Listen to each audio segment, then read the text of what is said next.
layo nung hinabol namin eh. Kaya sayang yung chances eh. Kaya yun, siguro little pagkakamali namin kanina. Yun.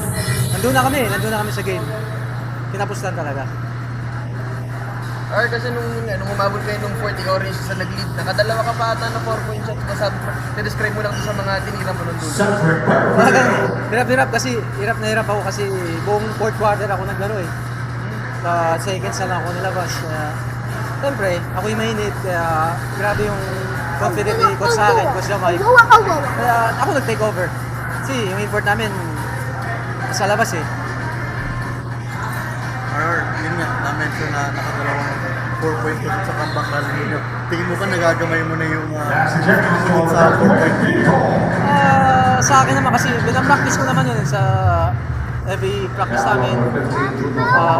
Pinapractice ko kasi may go signal naman sa amin eh. May coach, kung libre ka, tira mo. Ayun, sinerte, nakashoot ako ng beses.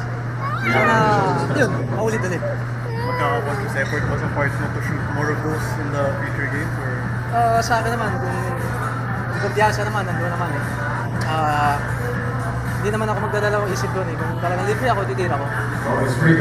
Yun nga, nasabi mo na rin, ikaw rin yung mainit ng fourth. Kaso parang nung dulo pansin namin, si JJ yung tumira ng dalawang 4-point shots yata nung mga final plays na naghahabol kayo. Parang sa part mo ba, parang sana ikaw na lang yung nag-take ng those shots? Hindi, yung plays naman talaga, nung ako nag-inbound na sabi ni coach, balik sa akin. Siyempre nakadikit si Semerat, kaya hindi naman, JJ naman. You're knowing JJ na titira yun. Pag swerte siya, nakakashoot yun.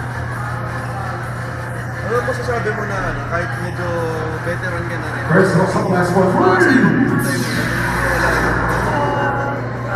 Sa akin naman, alam naman natin, siyempre ako nag-guide sa mga rookies namin, kay Tyler, siyempre every practice yun. Tinuturo ko siya kung ano yung dapat gawin. Kahit kanina, akong teacher rin, kaya nakikinig naman sa akin yung bata. Kaya kung kailangan ako sa loob, siyempre ako mag-take over.